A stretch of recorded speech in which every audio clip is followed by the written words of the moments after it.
Hello, my name is Erica Westman, and this video is about how to edit a work of nonfiction. Really, I want to talk to you if you have written a memoir, a biography, a science book, ecology, geography, history, about politics, economics, business, any of those nonfiction subjects that cover the endless fascinations of the real world. I'm challenging myself to keep this video under 5 minutes, which is no easy feat for a book lover because, as you know, books delve into the deeper issues of something. But this is the age of social media, so I'll keep it short. Here it goes. What the editor does can all be boiled down to one thing, and that's helping the writer establish their credibility. Have you ever read something that's riddled with spelling and grammar mistakes? You don't trust that writer as much as an expert.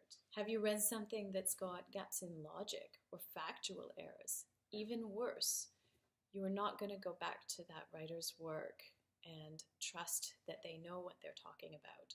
The editor will flag up all of those things in your draft material so that by the time your book gets out into the world, people will trust you as the expert in your field.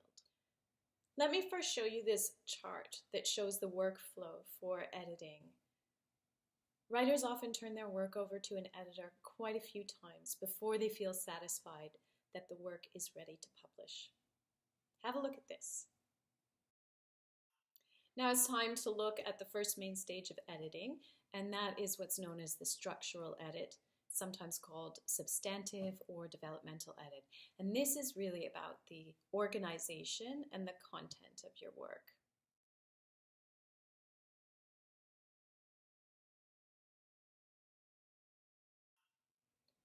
Once the major structural issues are dealt with by the author, you'll turn your work back to the editor to look at the style.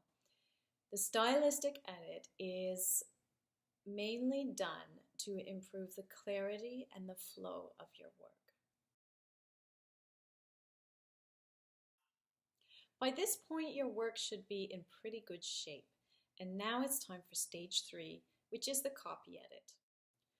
The copy edit drills down into the very fine details to make sure that your work is correct, consistent, and accurate.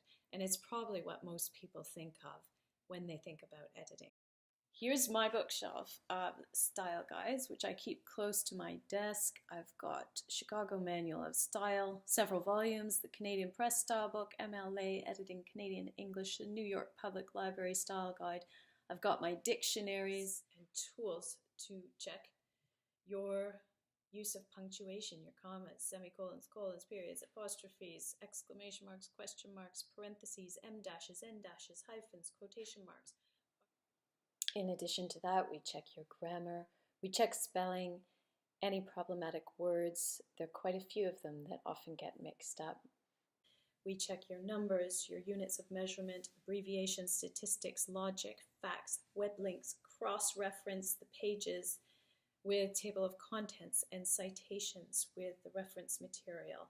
We check your visuals. We make sure that names of people and places are spelled accurately. We check titles. We check quotations and citations and captions below your images. We check your headings and subheadings. We identify if there are any missing elements, and we also flag any copyrighted material and any permissions that haven't yet been sought out for your work. By the time you make all the corrections suggested in the copy edit, you should be pretty satisfied that your work is in very good shape. So, what happens next? You send your document to your publisher and they lay it out as it will look when it's printed. But there's one more stage where you need to edit. You need to check the proofs.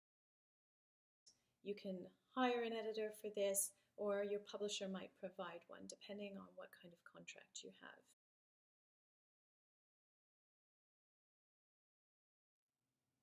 I hope you found this useful. I'm always happy to talk with writers about their work, so please do get in touch. and scroll down to the bottom, like this, share this video, and best of luck with your writing.